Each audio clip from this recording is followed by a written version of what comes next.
Tá começando mais um programa aqui na TV Inova SC. E esse é o Sebrae Delas, projeto que incentiva, apoia e fortalece o empreendedorismo feminino em todo o nosso estado. Aqui nós contamos a história de muitas mulheres que estão construindo seu próprio negócio, mas que direta ou indiretamente impactam outras tantas mulheres. Conforme um levantamento do governo catarinense, entre janeiro e outubro de 2024, foram abertas 120 mil empresas, tendo mulheres como responsáveis. Veja o tamanho desse mercado, de todo esse impacto. É por isso que criar conexão e levar essas mulheres para a vitrine do mundo é a alma do Sebrae Delas.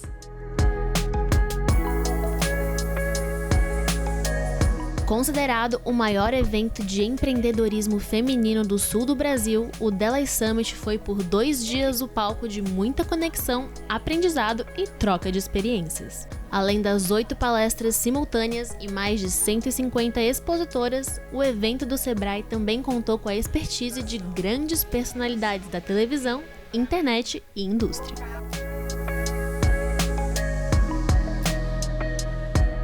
Dona da marca de cosméticos que leva o seu nome e uma das influenciadoras de beleza mais famosas do Brasil, Mari Maria abriu o primeiro dia do Delas Summit e deu uma aula sobre valorização do mercado brasileiro. Eu fico muito feliz de estar aqui, justamente porque é complementar o meu trabalho.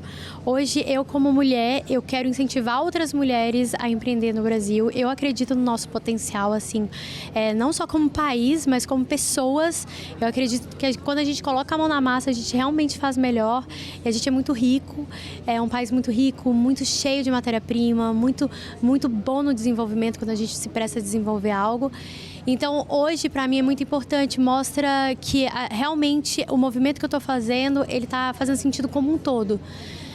Hoje a minha marca é uma marca 100% brasileira, ela é comandada majoritariamente por mulheres. E o mercado hoje em dia precisa entender que a gente precisa crescer. A gente precisa crescer, a gente precisa ter mais incentivos para a gente conseguir fortalecer o mercado interno de maquiagem e cada vez mais se tornar mais relevante não só para o Brasil, mas para o mundo. Se a gente fortalece aqui dentro, a gente consegue mostrar para fora o quão a gente tem um mercado bom e o quanto nossos produtos são de ótima qualidade e que o brasileiro faz melhor, né, gente? Vamos falar a verdade. Hoje, com mais de 22 milhões de seguidores, 2 marcas próprias e estrela do seu próprio reality show, Mari Maria relembra os primeiros dias da sua jornada empreendedora e aconselha sua versão iniciante com todo o repertório que adquiriu ao longo dos anos. Eu falaria para ela continuar acreditando no potencial dela, ouvir realmente o feeling dela, escutar o que ela realmente quer dizer, porque muitas vezes a gente acaba ouvindo as outras pessoas de fora, né? Então, no meu coração eu sabia exatamente o que eu queria, mas muitas vezes eu não me sentia capaz, eu acabava falando assim, será que eu vou ser muito grossa se eu falar isso? Será que vão me colocar nesse lugar? Tinha muito medo, muitos receios, eu não tinha muita autoconfiança, então eu estou o tempo inteiro tentando desenvolver minha autoconfiança. Se eu estivesse com ela hoje, eu ia falar, você é capaz, acredite, se mantenha firme, tenha humildade, porque eu acho que uma boa empreendedora tem humildade todos os dias para aprender algo novo. E acredite, continue acreditando, porque eu tenho certeza que você vai fazer um caminho legal, vai trilhar o caminho dos sonhos. Cerca de 70% das empreendedoras brasileiras se encontram no setor de beleza e estética. Parte dessa estatística, a paulistana Natália Martins começou como designer de sobrancelhas e hoje comanda um império da beleza com o Natália Beauty Group, composto por 5 lojas, produtos de beleza próprios e planos de expansão. Você foi de designer de sobrancelha a uma super empresária, dona de um conglomerado de beleza enorme. Quais são os maiores desafios de ter uma expansão tão grande dos negócios? Os maiores desafios são expandir a nossa mente para o tamanho que a gente quer crescer o nosso negócio. Então, muita gente quer crescer, mas não trabalha primeiro o espaço que você precisa abrir na tua mente, no teu campo de visão, para você ver onde você pode chegar e, a partir de então, criar um caminho para você seguir. Então, o mais difícil que eu tive que enfrentar foi a minha capacidade de olhar os desafios e todas essas barreiras de ser grande e olhar só como desafio. e não como algo que fosse me parar, entende? É diferente, porque você tem que ajustar a sua mente para falar, é possível. Se é possível, eu vou encontrar as ferramentas para realizar. Que se você não trabalha a tua mente, você vê a primeira barreira e fala, ah, tá bom. Aí você fica conformada com a situação que você tá. Por isso que entender e trabalhar o merecimento é muito importante para saber o que você quer e merece. Muitas empreendedoras do ramo da beleza sofrem um certo preconceito, né? As pessoas chegam a falar de uma maneira pejorativa. Ah, mas você vai fazer sobrancelha, vai virar manicure. E não vem realmente o potencial que essas mulheres têm de crescer esse negócio. Então, eu queria que você desse uma dica aí para as empreendedoras desse ramo da beleza que passam por isso diariamente, né? E que se inspiram na sua história. Primeiro elas têm que pensar não isso como um problema, isso é cultural. Então a gente não via pais e mães falando para os filhos seguirem para a área da beleza como uma área promissora, como a gente via os pais falando de direito, de medicina, de engenharia. Então entenda que isso não é algo com você, não é um problema, isso é cultural. Então não toma isso como algo de, ninguém acredita em mim, não. Isso daí vai ter sempre, segue em frente. A gente está aqui, hoje a gente vê várias líderes na área da beleza mostrando para as outras que é possível elas serem grandes, é possível elas terem negócios multimilionários também e que a área da beleza é muito próspera, muito abundante.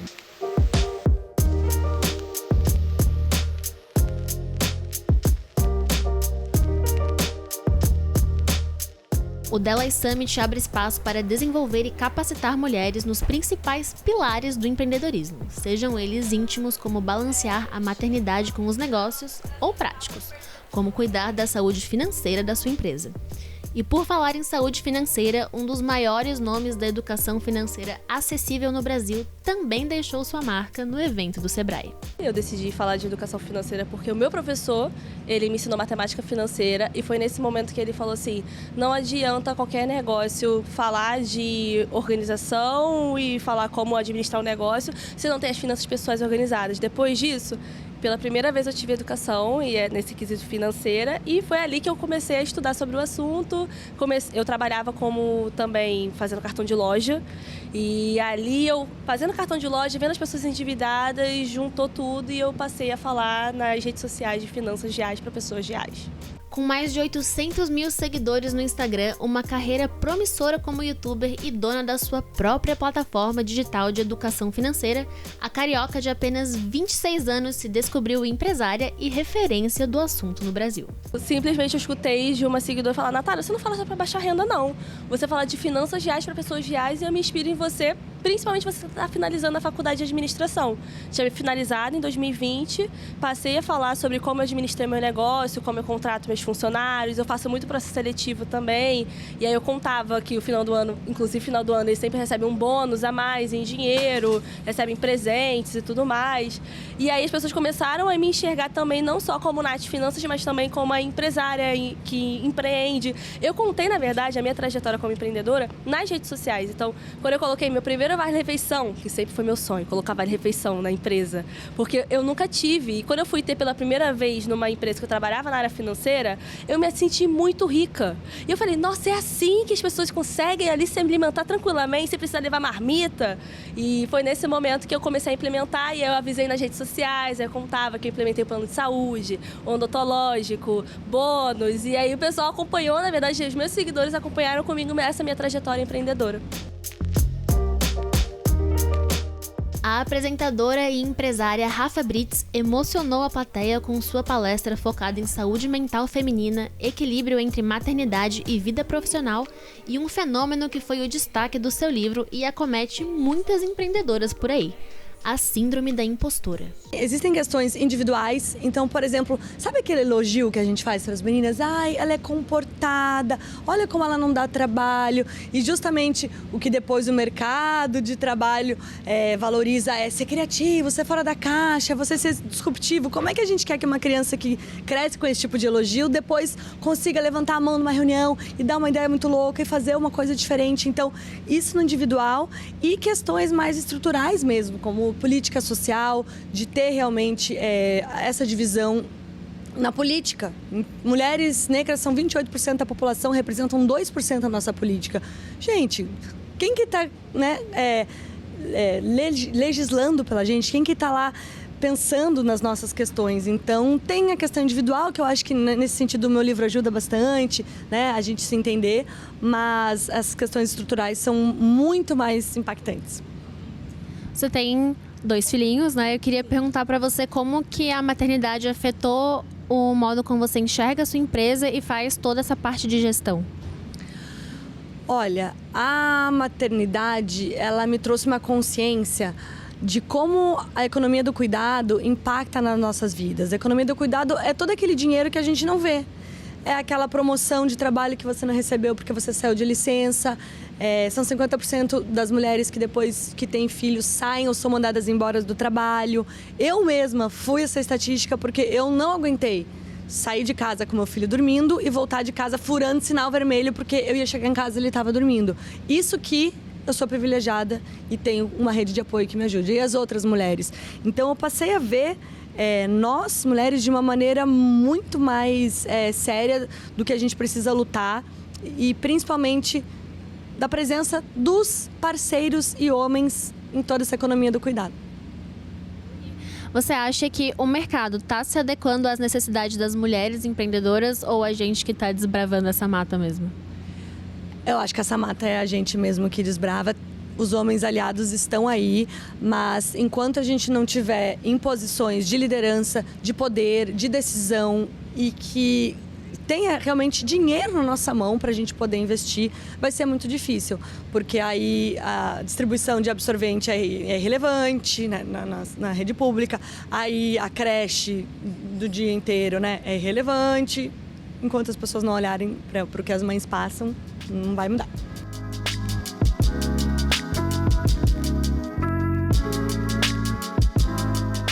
E fechando o Delas Summit com chave de ouro, a atriz e empresária Flávia Alessandra trouxe sua perspectiva única sobre transição de carreira e a coragem de se aventurar no mundo do empreendedorismo depois dos 50 anos. Não é nem que eu substituí, né? Eu adicionei na minha vida.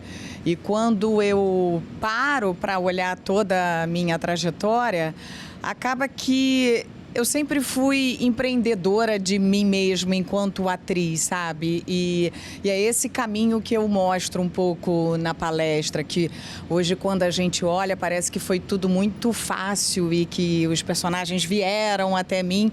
E na verdade foi uma eterna busca de papéis ou por transformação ou de sair de um lugar de conforto. Então, no fundo, eu já era uma empreendedora de mim mesma e depois eu acabei levando também isso para outros caminhos. E o que você tira da sua vivência artística, que habilidades, que experiências que também valem muito como empreendedora, como empresária? Tem algumas, né? Tem algumas lições aí de disciplina, de resiliência, de time. No meu universo artístico, por exemplo, o time é algo que conta muito, né? Não adianta eu sozinha estar preparada, porque não vai acontecer a melhor cena se o meu parceiro de cena não estiver preparado, se o câmera não pegar a lágrima na hora que ela cai, se a iluminação não estiver também pegando isso, se o áudio não captar a fala, depende de tanta gente. E eu acho que quando a gente monta um negócio, um empreendimento, também depende de um time, de uma equipe. Só para finalizar, que mensagem você daria para uma mulher que sonha em empreender, mas se sente impedida por fatores de idade, maternidade, ou talvez já ter uma outra carreira estabelecida? Qual é a sua mensagem para essa mulher? A minha mensagem é que o impedimento não existe. Ele está na nossa cabeça, porque a gente acha que a gente não está preparada para isso, a gente não se sente pronta. E aí a gente tem que pôr uma palavra aqui na nossa testa, que é coragem. O que é coragem? A gente se jogar mesmo com medo. E foi isso que aconteceu comigo. Eu me joguei mesmo estando com medo, porque assim, a gente pode sim, a gente pode tudo, a gente é capaz, a gente acaba conseguindo administrar tudo. Então, a minha mensagem é: vá em busca do que você sonha, do que você sonhava lá quando você era criança, porque provavelmente esse é teu maior sonho. E também não queira ser Mulher Maravilha não, tá? Então, pede ajuda para quem está do teu lado, divide as tarefas e vá lá em busca de você se realizar.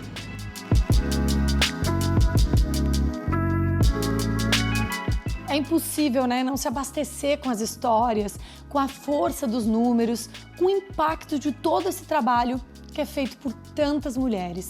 E é esse o nosso papel aqui, acompanhar de perto todas as ações do Sebrae Delas e auxiliar você aí no impulsionamento dos seus negócios com muita informação. A gente se vê no próximo programa.